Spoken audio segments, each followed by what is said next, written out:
केला होता आणि त्या कायद्यानुसार काही भटक्या जमातींना गुन्हेगार जमाती असं संबोधलं होतं. तेव्हापासून या भटक्या जमाती गुन्हेगार जमाती म्हणून ओळखल्या जाऊ लागल्या होत्या. शाहू महाराजांनी कोल्हापूर संस्थानात असलेल्या अशा जवळपास 13 भटक्या जमातींना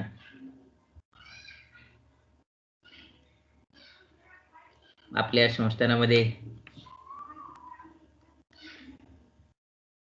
त्यांचे जे गुन्हेगार जमाती म्हणून अस्तित्व होतं ब्रिटिश कायद्यानुसार, हे नष्ट करून त्यांना सन्मानाचं जीवन बहाल करण्याचा प्रयत्न केला. त्यांना जीवनावश्यक त्यांच्या ज्या गरजा आहेत त्या गरजा भागवण्यासाठी साधनं उपलब्ध करून दिली. म्हणून पुस्तकामध्ये त्यांना या संदर्भातल्या शाहू महाराजांच्या कार्याला असं म्हटलेलं आहे की शाहू महाराजांनी अशा भटक्या विमुक्त जातींना पोटाशी धरून जवळ केलंय.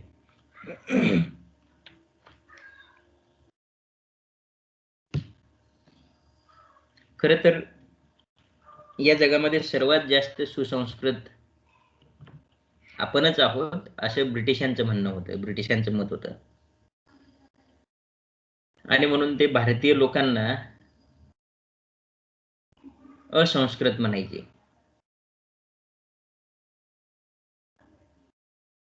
भारतीय लोक आणि त्यांची कुत्री यांना ब्रिटिशांच्या राजवाड्यात त्यांच्या महत्वाच्या वास्तव्याच्या ठिकाणी प्रवेश त्याने नाकारला होता. म्हणजे भारतीय लोकांना ते असंस्कृत मानून प्राण्यांच्या दर्जात त्यांना त्यांनी ढकललेलं होतं. आणि कुठल्याही राज्य करणाऱ्या राज्यकर्त्या जमातीला आपण ज्यांच्यावरती राज्य करतो आहोत अशा लोकांना असंस्कृत संबोधून, स्वतःला सुसंस्कृत संबोधून आपलं राज्य हे दीर्घकाळ टिकवता येतं.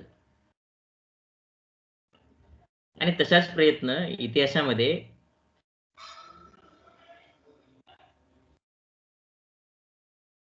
अनेकदा झालेला आपल्याला पाहायला मिळतो. कदाचित आताही होत असेल. खरं तर गुन्हेगार प्रवृत्ती ही जन्मजात नसते, परंतु त्या काळामध्ये गुन्हेगार प्रवृत्ती ही जन्मजात असते. गुन्हेगार जमातीतील मनुष्य हा गुन्हेगार प्रवृत्तीचाच असतो,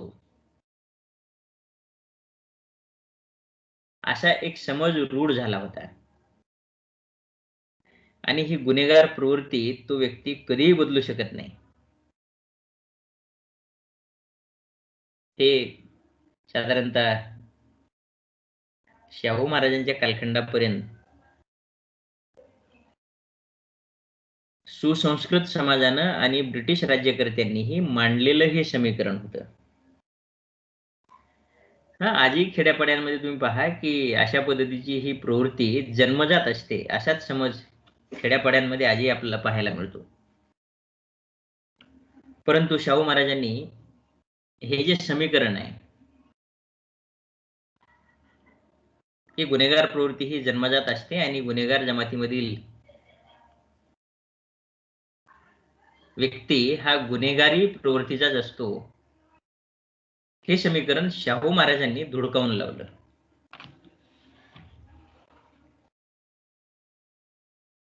शाहू महाराजांचं मत असं होतं की माणूस हा इथून तिथून सारखाच असतो,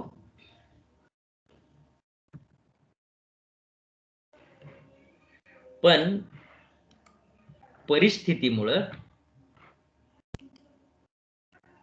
तो गुन्हेगार किंवा साव बनतो. साव म्हणजे शाहू, जो गुन्हेगार नाही असा तो. कशामुळे बनतो? परिस्थितीमुळे बनतो, परिस्थितीच त्याला बनवते, असं शाहू महाराजांचं मत होतं. म्हणजे माणूस हा इथून तिथून सारखाच असतो, पण परिस्थितीच त्याला गुन्हेगार अथवा साव बनवत असते. जसं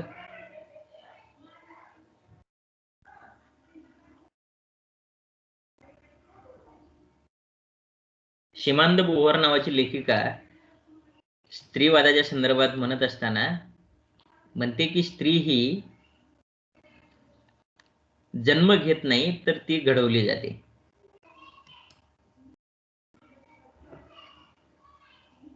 अगदी त्याप्रमाणे शाहू महाराजांनी सुद्धा गुन्हेगार जमातींसंदर्भात हे केलेलं जे विधान आहे, ते विधान माणूस हा सगळा सारखाच असतो, इथून इथून सारखाच असतो, पण परिस्थितीच त्याला गुन्हेगार अथवा साव बनवत असते.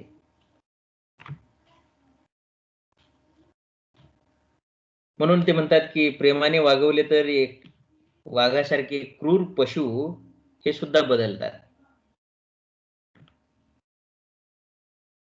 हा, सर्कसातले जे प्राणी असतात,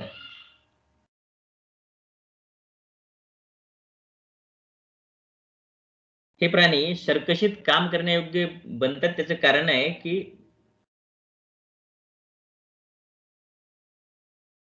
त्यातल्या माणसांनी त्यांना प्रेमाने वागवलं असतं, म्हणून हे प्राणी माणसांचं ऐकतात. म्हणून शाहू महाराज ते उदाहरण देतात की प्रेमाने वागवलं तर वाघासारखे क्रूर पशु देखील, मग गुन्हेगार समजली जाणारी माणसे का बदलणार नाहीत? म्हणून अशा गुन्हेगार समजल्या गेलेल्या जमातींना जवळ करून त्यांच्यामध्ये बदल घडून आणण्याचा, त्यांच्यात जगण्यात, त्यांच्या जीवनमानात परिवर्तन घडून आणण्याचा प्रयत्न शाहू महाराजांनी केला. आता या शाहू महाराजांच्या प्रयत्नांची काही एक उदाहरणं आपण या ठिकाणी पाहणार आहोत. खरं तर या भटक्या जाती कष्टाची व अंग मेहनतीची कामं करणारे असतात. त्या लोकांना घरदार किंवा स्वतःच्या मालकीची हक्काची जागा नसल्यामुळं ते एका ठिकाणाहून दुसऱ्या ठिकाणी उदरनिर्वाहासाठी कायम भटकंती करत असत. म्हणून शाहू महाराजांनी त्यांना स्थैर्य बहाल करण्याचं आणि त्यातून त्यांच्याकडे असणारी जी काही अंग मेहनत आणि कष्टाची कामं करण्याची जी कुवत आहे, त्याशिवाय त्यांच्याकडे असणारी जी काही कला आहे, कौशल्य आहे, त्याचा वापर शाहू महाराजांनी करून घ्यायचा ठरवला. त्यांना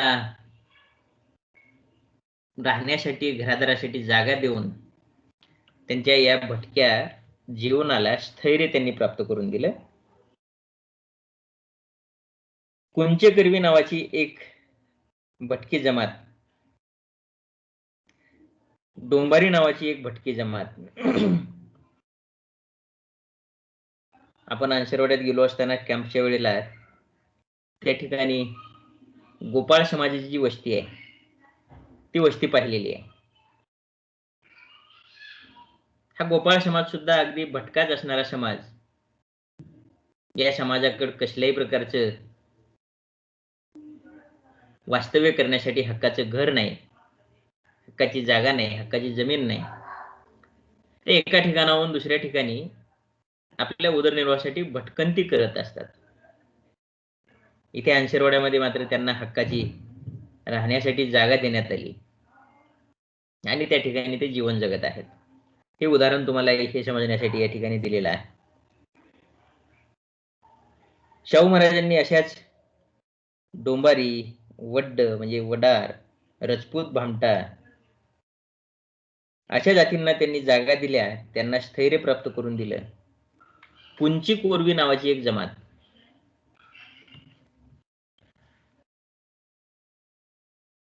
ही कुंची कोरवी नावाची जमात आणि त्या जमातीतले लोक शिकारीत अत्यंत तरबेज होते. त्यांच्याकडे असणारं शिकारीचं कौशल्य पाहून शाहू महाराजांनी त्यांना शिकारखान्यात नोकरी दिली. नुसती शिकारखान्यात नोकरी दिली नाही, तर महाराज जेव्हा शिकारीला जात होते तेव्हा त्यांच्या ताफ्यात हे कुंची करवी लोक शिकारीत तरबेज असणारे असत. शाहू महाराजांनी शिकारीचे अनेक तंत्र या कुंचकर्वी लोकांकडून शिकलेले होते. एवढंच नाही तर जेव्हा शहरामध्ये शाहू महाराज आपल्या खडखड्यातून म्हणजे टांग्यातून फेरफटका मारत होते, तेव्हा त्यांच्या टांग्यामध्ये या कुंची कोरवींना सुद्धा ते सोबत घेत होते. अशाच एकदा फिरताना कोरव्यांच्या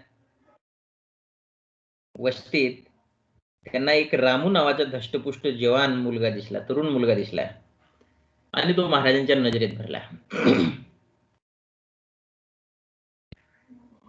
महाराजांनी या रामूला त्याच्या खोपटातून म्हणजे झोपडीतून उचललं आणि थेट ते आपल्या राजवाड्यात असलेल्या कुस्तीच्या लाल आखाड्यात या रामूला शाहू महाराज घेऊन आले. या रामूला त्यांनी पैलवानी खुराक सुरू केला आणि त्याला शाहू महाराजांनी नामांकित कुस्तीगीर बनवलं, पैलवान बनवलं. पुढे हाच कोरव्यांचा रामू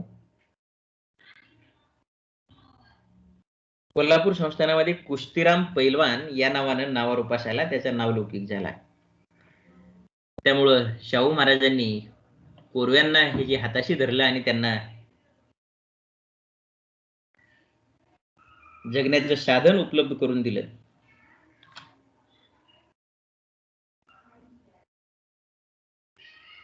त्यामुळे त्यांच्या राहणीमानात बदल झाला आणि त्यांची सामाजिक प्रतिष्ठा वाढली. असाच प्रयोग शाहू महाराजांनी फाशेपारधी नावाच्या आणखी एका भटक्या जातीवरती केला, भटक्या जमातीवरती केला. फाशेपारधी ही रानावनात फिरणारी आणि मिळेल ती शिकार करून आपलं पोट भागवणारी, चालवणारी ही जमात. परंतु बऱ्याचदा निव्वळ शिकारीवर पोट चालत नाही, म्हणून शिकारी सोबत फाशीपारधी चोऱ्या माऱ्या सुद्धा करत होते. कारण त्यांना चोऱ्या माऱ्या केल्याशिवाय दुसरा पर्यायच नव्हता, कारण त्यांच्याकडे जगण्याचं साधन नव्हतं.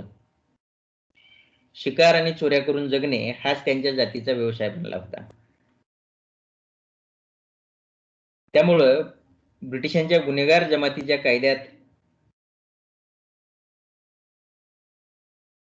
त्यांचा समावेश झाला होता आणि म्हणून फाशीपारध्यांवर गुन्हेगार जमात म्हणून शिक्का मारला गेला होता. ब्रिटिश साम्राज्यात अशा फाशीपारधी जमातीतल्या लोकांना पकडून त्यांना खुल्या तुरुंगात टाकण्यात येत होतं. पण शाहू महाराजांनी मात्र या फाशीपारधी जमातीच्या प्रवृत्तीचं नीटपणे चिंतन केलं. शाहू महाराज कुठल्याही प्रश्नाचा अगदी खोलवर जाऊन तपास करत असत आणि त्याची उत्तरं शोधत असत. फाशीपारधी चोऱ्या माऱ्या दरोडे का करतात याचा त्यांनी जेव्हा शोध घेतला, म्हणजे महाराजांनी जेव्हा शोध घेतला, त्यावेळेला त्यांच्या लक्षात असं आलं की समाजाने या लोकांना पोट भरण्यासाठी दुसरा पर्यायच ठेवलेला नव्हता. म्हणजे कसल्याही प्रकारची उत्पन्नाची साधनं त्यांच्याकडे नव्हती. उत्पन्नाची साधनं नसल्या कारणामुळे बेकारी आणि दारिद्र्य यात हा फाशीपारधी नावाचा समाज, फाशीपारधी नावाची जमात खितपत पडलेली होती आणि आपल्या दैनंदिन उपजीविका भागवण्यासाठी त्यांना शिकार मिळालीच नाही तर चोऱ्या माऱ्या करण्याशिवाय दुसरा पर्याय शिल्लक नव्हता. म्हणून शाहू महाराजांनी त्यांची ही स्थिती बदलण्याचा निर्णय घेतला आणि त्यासाठी म्हणून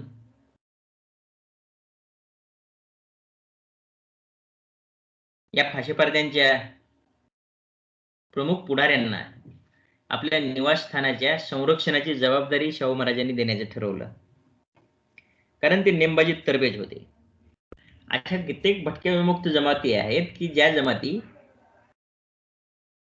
कला कौशल्याच्या बाबतीत त्यांना जर योग्य प्रशिक्षण देऊन ऑलिम्पिक सारख्या खेळांमध्ये त्यांना सहभागी केल्यास भारताला मिळणारी ही जी ऑलिम्पिक मधली जी पदं आहेत ती पदं कितीतरी पटीनं वाढू शकतात. परंतु स्वातंत्र्यानंतर कित्येक वर्ष होऊन गेली तरी सुद्धा अशा मागास किंवा भटक्या आदिवासी जमातींमध्ये असणारे जे कौशल्य आहे ते कौशल्य योग्य स्थळी योग्य वेळी वापरता आलेलं नाही. शाहू महाराजांनी मात्र इथे एक प्रयोग केला आणि फाशीपारध्यांच्या प्रमुख पुढाऱ्यांना आपल्या निवासस्थानाच्या संरक्षणाची जबाबदारी दिली, कारण ते नेमबाजीत तरबेज होते. कसल्याही प्रकारचं संकट ते ओळखू शकत होते आणि अशाच नेमबाजीत तरबेज असणाऱ्या फाशीपारध्यांचे पुढारी लाल्या आणि आरव्या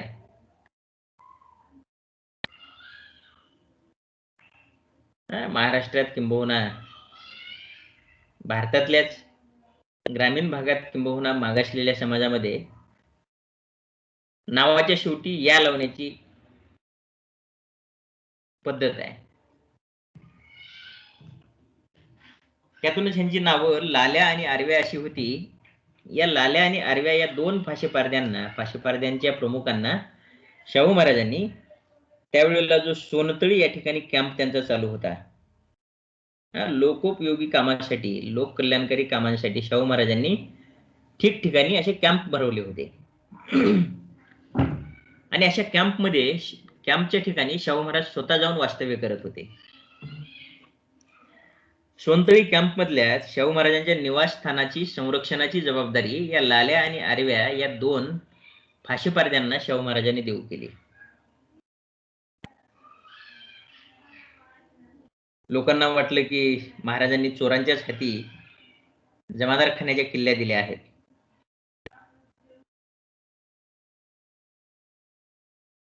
परंतु महाराजांचा आपल्या या प्रयोगावर विश्वास होता. शिवाय प्रेमाने प्रेम आणि विश्वासाने विश्वास मिळवता येतो हा सिद्धांत त्यांना ज्ञात होता, अवगत होता. आणि म्हणूनच त्यांनी हा प्रयोग या ठिकाणी केला. एकदा महाराजांनी निवासस्थानामध्ये ते बसले असताना किंवा आराम करत असताना आपल्या या दोन्ही निवासस्थानाच्या संरक्षकांना लाल्या आणि आरव्या यांना असा हुकूम दिला की आज आत कुणालाही सोडायचे नाही, मध्ये कुणालाही येऊ द्यायचे नाही.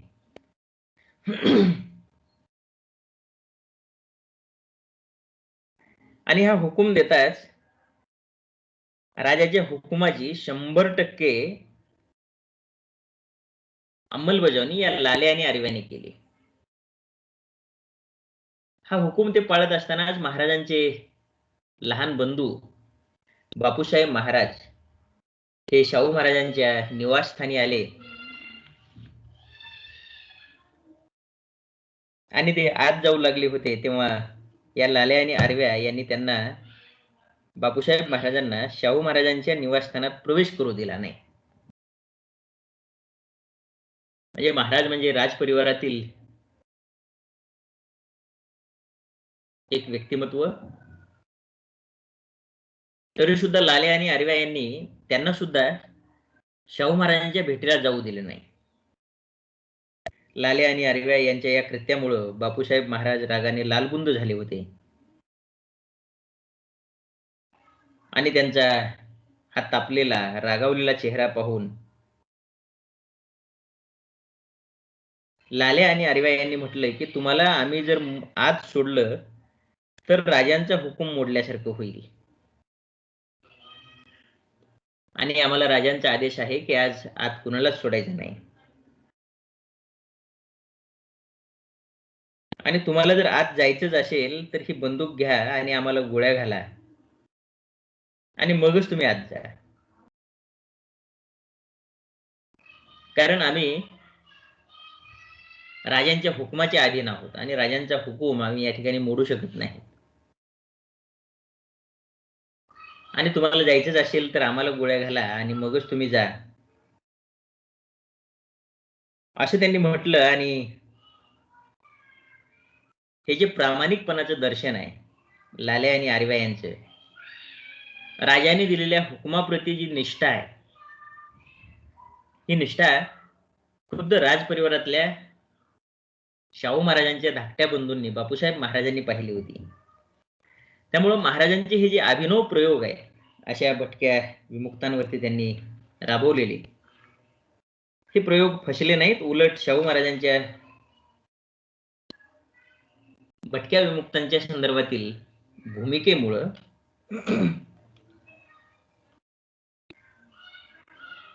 त्यांच्यातील शक्ती कोल्हापूर संस्थानाच्या सदहेतूसाठी, सत्कार्यासाठी त्यांना वापरता आली. एवढंच नव्हे तर शाहू महाराजांनी भटक्या विमुक्तांना जी सामाजिक प्रतिष्ठा मिळवून दिली, त्यांना अगदी आपल्या समवेत वावरण्याची संधी उपलब्ध करून दिली, नोकऱ्यांमध्ये घेतलं. त्यामुळं शाहू महाराज जणू भटक्या विमुक्तांचे देवच बनले होते.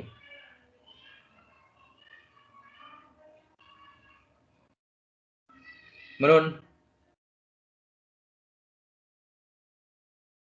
राजर्षी शाहू हा भटक्यांना माणसात आणणारा राजा, आणि म्हणून भटक्यांनी त्यांना देवत्व बहाल केल्यास अर्थात त्यामध्ये काही नवल नव्हतं. जाऊयात आपण पुढच्या मुद्द्याकडे. शाहू महाराजांनी भटक्या विमुक्तांच्या उद्धारासोबतच स्त्री वर्गाच्या संरक्षणाचे सुद्धा कायदे केले. आपण ज्या समाजसुधारकांचा आतापर्यंत अभ्यास केला त्या सर्व समाजसुधारकांनी समाजातल्या महत्वाच्या प्रश्नांसोबतच स्त्रियांची जी काही सामाजिक दुय्यम स्थिती आहे आणि त्या दुय्यम स्थितीनं स्त्रियांच्या जीवनावरती जी बंधनं लादलेली होती, ती बंधनं तोडण्याचा, निर्बंध उठवण्याचा प्रयत्न सुधारकांनी केला. अगदी शाहू महाराज सुद्धा त्याला अपवत नव्हते. शाहू महाराजांकडून सुद्धा कोल्हापूर संस्थानातल्या स्त्रियांच्या स्थितीत सुधारणेसाठी अनेक प्रयत्न झाले. शाहू महाराजांनी हे केलेले जे प्रयत्न आहेत, हे प्रयत्न 20व्या शतकातल्या या दुसऱ्या दशकात, म्हणजे साधारणतः 1910 ते 1920 आणि त्यांचा कारकिर्दीचा म्हणजे वर्ष 1922, या कालखंडामध्ये शाहू महाराजांनी जे कायदे, स्त्री वर्गाच्या संरक्षणाचे कायदे केले, हे कायदे स्वतंत्र भारताच्या सरकारला सुद्धा करता आले नव्हते. हिंदू कोडविल तुम्ही ऐकून असाल. या हिंदू कोडविलामध्ये स्त्री वर्गाच्या संरक्षणाचेच कायदे होते. परंतु या स्त्री वर्गाच्या संरक्षणाच्या कायद्यांना, स्त्री वर्गाला पुरुषांच्या बरोबरीचे हक्क प्रदान करणाऱ्या या कोड बिलाला प्रचंड विरोध हा स्वातंत्र्यानंतर सुद्धा भारतातल्या त्यावेळच्या नेत्यांनी केला. स्वातंत्र्यानंतर जे कायदे स्वतंत्र भारताच्या भारत सरकारला पारित करता आले नव्हते, ते कायदे राजर्षी शाहू महाराजांनी आपल्या संस्थानातल्या स्त्री वर्गासाठी पारित केलेले होते. आता नेमके काय कायदे शाहू महाराजांनी केले, त्या कायद्यांचा आपण या ठिकाणी एक एक आढावा घेऊयात. त्यातला एक कायदा होता विधवा पुनर्विवाह कायदा, जो जुलै 1917 मध्ये शाहू महाराजांनी केला. खरं तर मागासलेल्या म्हणून गणल्या गेलेल्या समाजामध्ये विधवा स्त्रियांना पुनर्विवाह करण्याचा अधिकार होता. मागासलेल्या जातींमध्ये विधवांना पुन्हा विवाह करण्याचं स्वातंत्र्य होतं. परंतु उच्चवर्णीय समजल्या जाणाऱ्या अनेक जातींमध्ये विधवांना पुनर्विवाह करण्याचं स्वातंत्र्य नव्हतं. शिवाय अशा विधवांना केशवपणासारख्या अत्यंत क्रूर किंवा इतर रूढी प्रथांखाली अत्यंत दुःखी व उपेक्षित जीवन जगावं लागत असे. त्यामुळं अशा समाजातील विधवा या जिवंतपणे मरण यातना सहन करत होत्या.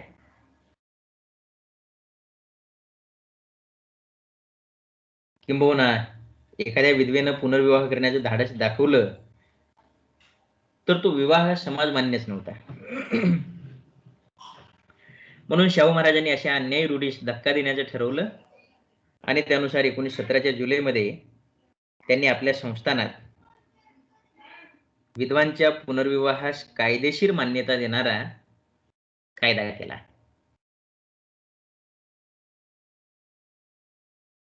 या कायद्यानं स्त्री वर्गावर होणाऱ्या अन्यायाचं संरक्षण महाराजांनी केलं. एवढंच नव्हे तर या कायद्याच्या अनुषंगाने शाहू महाराजांनी आपल्या अनेक भाषणांमधून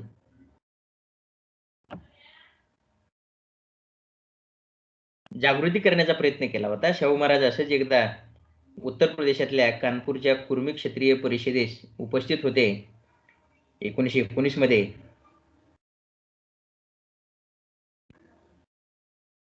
त्या ठिकाणी त्यांनी असं मत व्यक्त केलं होतं की विधवा पुनर्विवाह हा आपद्धर्म असून समाजाच्या स्वास्थ्यासाठी असे विवाह अत्यंत आवश्यक आहेत.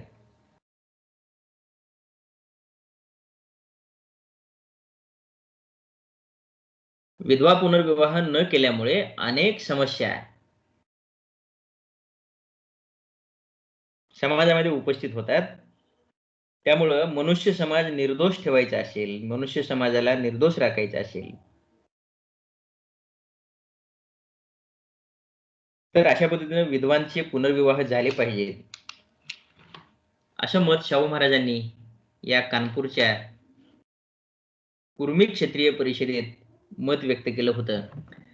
तुमच्या माहितीसाठी आणखी एक संदर्भ या ठिकाणी सांगतो. तो संदर्भ तुम्हाला परीक्षेमध्ये सुद्धा येऊ शकतो. शाहू महाराजांना राजर्षी ही जी उपाधी आहे, ही उपाधी याच परिषदेत कानपूरच्या क्षत्रिय कुर्मी जातीतील लोकांनी बहाल केला त्यांच्या या कार्याबद्दल. राजा जो ऋषीप्रमाणे समाजाला नीती तत्वाचं मार्गदर्शन करतो आहे, केवळ मार्गदर्शनच नव्हे तर आपली राजसत्ता तो सामाजिक सुधारणेसाठी, सामाजिक नीतिमूल्यांसाठी वापरतो आहे. म्हणून राजांमधला तो ऋषी, अशा पद्धतीची राजर्षी ही उपाधी या कानपूरच्याच ठिकाणी या कुर्मी क्षत्रिय जमातीने शाहू महाराजांना दिली होती. तुम्हाला परीक्षेमध्ये प्रश्न विचारला गेला, शाहू महाराजांना राजर्षी ही उपाधी कुणी दिली, तर या कानपूरच्या कुर्मी क्षत्रिय जमातीने त्या ठिकाणी उपस्थित असलेल्या लोकांनी शाहू महाराजांना ही उपाधी दिली होती. स्त्री वर्गाच्या संदर्भातला आणखी एक जुलमी किंवा अन्यायकारी असणारी एक पद्धत ती म्हणजे पडदा पद्धत. विशेषतः उच्चवर्णीय समजल्या गेलेल्या जातींमध्ये ही पडदा पद्धती अधिक तीव्र होती. विशेषतः राजघराण्यांमध्ये ही पद्धत मोठ्या प्रमाणात होती.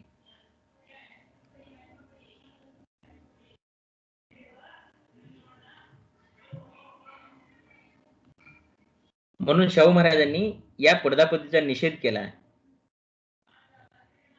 या पडदा पद्धतीचा निषेध करताना त्यांनी असं म्हटलं होतं की भारतवासीय लोक उन्नतीची 3 मुख्य साधने समजतात. 3 मुख्य साधनं, त्यामध्ये पहिलं साधन पडदा, दुसरं विधवा विवाह निषेध आणि तिसरं कोणाशीही मिळून भोजन न करणे. काय आश्चर्य आहे, राजमाता जिजाबाई साहेब, कोल्हापूर राज्य संस्थापिका महाराणी ताराबाई साहेब, महाराणी सती अहिल्याबाई, महाराणी कमलाबाई इत्यादी करून क्षत्रिय स्त्रियांनी राज्याचा गाडाही हाकलेला आहे व रणांगणावर जाऊन शत्रूबरोबर लढायाही मारलेल्या आहेत. ते सर्व काम पडद्यात राहून केवळ अशक्य होते. सध्या ही पडद्याची चाल सर्व देशात नाही, पण महाराष्ट्र, मद्रास, गुजरात वगैरे प्रांतात काही राजघराण्यांमध्ये ही पद्धत होती. म्हणून अशा पद्धतीत अडकून पडलेल्या स्त्रियांकडून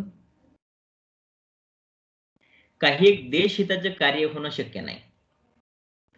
म्हणून स्त्रियांची शक्ती, स्त्रियांची कार्यक्षमता ओळखून स्त्रियांवरती लादलेली अशा पद्धतीची जुलमी ही पडदा पद्धती आपण सोडली पाहिजे, असेही मत शाहू महाराजांनी व्यक्त केलं होतं आणि त्या पद्धतीचा निषेध केला होता.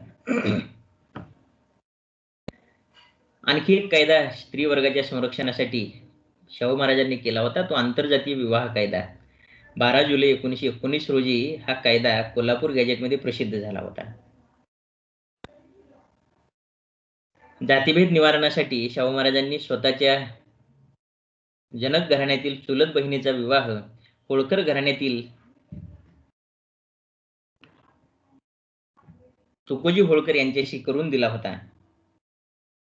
हा विवाह म्हणजे आंतरजातीय विवाहाचाच एक कृती नमुना होता. अशाच पद्धतीचे विवाह संस्थानातील तरुण तरुणींना करायचे असतील तर त्यांना संरक्षण देणारा कायदा म्हणून शाहू महाराजांनी हा आंतरजातीय विवाह कायदा केला होता.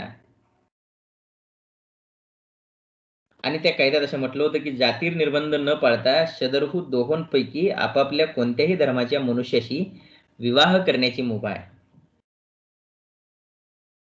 या कायद्यातल्या एका कलमानुसार विवाह करणाऱ्या पुरुषाचं वय म्हणजे मुलाचं वय हे 18 वर्ष पूर्ण असलं पाहिजे आणि स्त्रीचं वय हे 14 वर्ष पूर्ण असलं पाहिजे, असा निर्बंध त्यांनी घातला होता.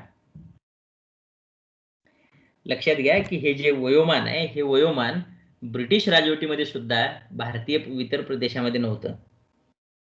1891 मध्ये एक संमती वयाचं बिल आलं होतं. आगरकरांचा आपण अभ्यास करत असताना या बिलाची चर्चा केली होती. या बिलामध्ये मुलीच्या विवाहाचं किमान वय 10 ऐवजी 12 असावं असं म्हटलं होतं. परंतु त्याला सुद्धा टिळकादी मंडळींनी विरोध केला होता. पण इथे शाहू महाराजांनी आपल्या संस्थानात 12 नव्हे तर मुलीच्या विवाहाचं वय 14 असं ठरवलं होतं आणि मुलाच्या विवाहाचं वय 18 असं ठेवलं होतं. या कायद्यानुसार असं म्हटलं होतं की 18 वर्ष पूर्ण झालेल्या स्त्रीला विवाहासाठी पित्याची अथवा पालकाची संमती आवश्यक असणार नाही. स्त्रीला आपल्या जन्माचा जोडीदार निवडण्याचं स्वातंत्र्य देणारं एक वैशिष्ट्यपूर्ण कलम या आंतरजातीय विवाह कायद्यामध्ये शाहू महाराजांनी अंतर्भूत केलेलं होतं. अशा पद्धतीचा सुधारणावादी कायदा करणारा स्त्रीवर्गाच्या हितासाठी, स्त्रीवर्गाच्या संरक्षणासाठी राजर्षी शाहू हा एकमेव छत्रपती भारतामध्ये किंवा एकमेव राजा भारतीय इतिहासामध्ये आपल्याला पाहायला मिळतो. अशा विवाहांना शाहू महाराजांनी संरक्षण दिलं होतं. जे असे आंतरजातीय विवाह होणार आहेत असे विवाह नोंदणीकृत करण्यासाठी शाहू महाराजांनी विवाह नोंदणी अधिकारी नावाचं पद निर्माण केलं होतं. त्याला इंग्रजीमध्ये द रजिस्ट्रार ऑफ मॅरेज असं म्हटलेलं होतं.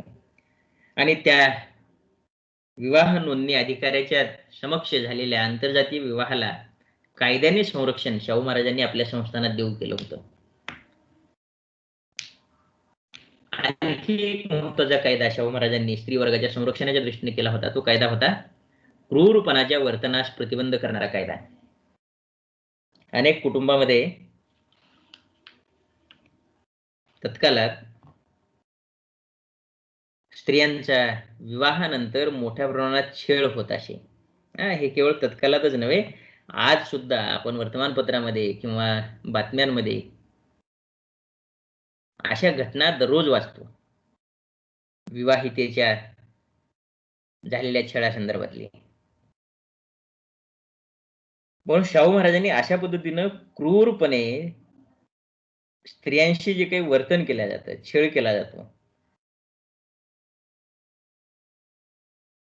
अशा क्रूरपणे केल्या जाणाऱ्या वर्तनाला कुठेतरी आळा घालावा, आळा बसावा, यासाठी शाहू महाराजांनी कायदाच केला.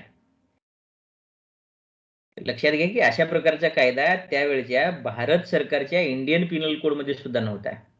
म्हणजे ब्रिटिश सुद्धा अशा कायदा करू शकले नव्हते. पण तो कायदा राजर्षी शाहू महाराजांनी कोल्हापूर संस्थानात केला होता आणि 2 ऑगस्ट 1919 रोजी आपल्या संस्थानच्या गॅजेटमध्ये या कायद्याला प्रसिद्ध केलं होतं.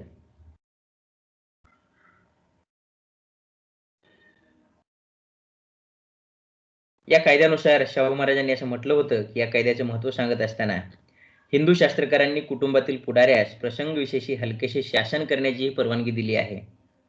पण या परवानगीचा दुरुपयोग करून स्त्रियांना वाटेल तशा वाईट पद्धतीने वागविण्याचा आपणास परवानाच मिळाला आहे.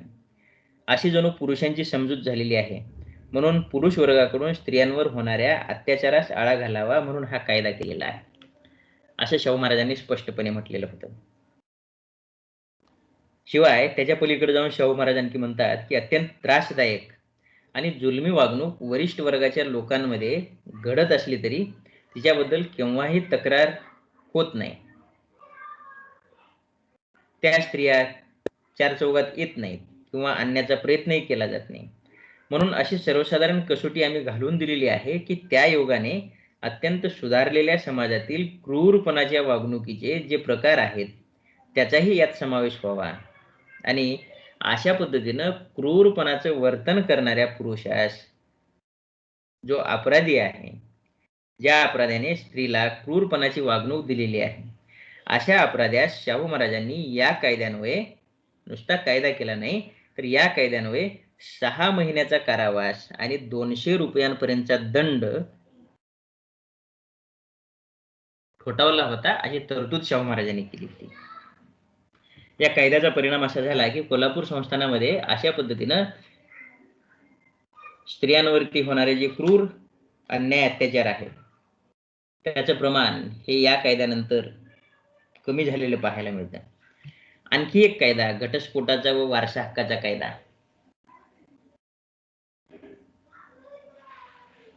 हे कायदे हिंदू कोड बिलामध्ये अंतर्भूत होते, पण हिंदू कोड बिल पारित होऊ शकलं नाही.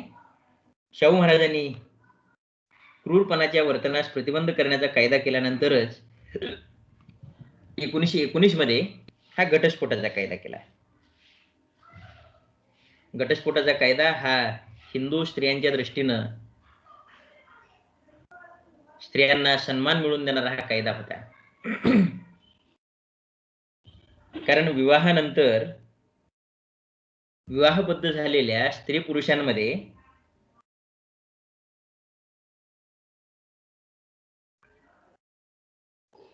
जर सतत या ना त्या कारणावरून वाद होत असतील, ते एकत्र राहू शकत नसतील, तर अशा वेळेला स्त्री वर्गावरती क्रूरपणाच्या वर्तनामुळे अनेक अन्याय अत्याचार होत होते. म्हणून स्त्रियांना या कायद्यानं हक्क देण्यात आला की अशा स्त्रियांना पुरुषापासून घटस्फोट घेण्याचा परवाना या कायद्याने देण्यात आला. या कायद्यानुसार काही जातींमध्ये जात पंचायतीला घटस्फोटाचे जे अधिकार होते ते अधिकार कायद्याने काढून घेण्यात आले आणि जात पंचायतीच्या लहरीवर आधारलेला प्रसंगी स्त्रीवर अन्याय करणारा हा घटस्फोट अमान्य करण्यात आला. आणि सरकारच्या प्रशासकीय यंत्रणेनुसारच घटस्फोटाला मान्यता देण्याचा हा कायदा 1919 मध्ये पारित करण्यात आला. एवढंच नव्हे तर ज्या घटस्फोटित स्त्रिया आहेत त्या घटस्फोटित स्त्रियांना 1920 मध्ये एक कायदा करून शाहू महाराजांनी वारसा हक्क मिळवून द्यायचा प्रयत्न केला. म्हणून हा कायदा सुद्धा काळाच्या पुढचा विचार करणारा हा शाहू महाराजांनी केलेला कायदा होता. आणखी एक पद्धत होती कोल्हापूर संस्थानामध्ये, ती म्हणजे देवदासी प्रथा. देवाच्या नावावर मुली सोडण्याची ही प्रथा कोल्हापूर संस्थानामध्ये होती. अशा देवदासींना जोगतीन, मुरळी, भावीन अशा अनेक वेगवेगळ्या नावांनी ओळखल्या जात होतं. देवाला अशा पद्धतीनं लहान मुली ज्या वाहिल्या जात होत्या, त्या वयात आल्यानंतर त्या मुली या मंदिरामध्येच वास्तव्य करत होत्या. परंतु दुर्दैवाने वयात आलेल्या अशा देवदासींवरती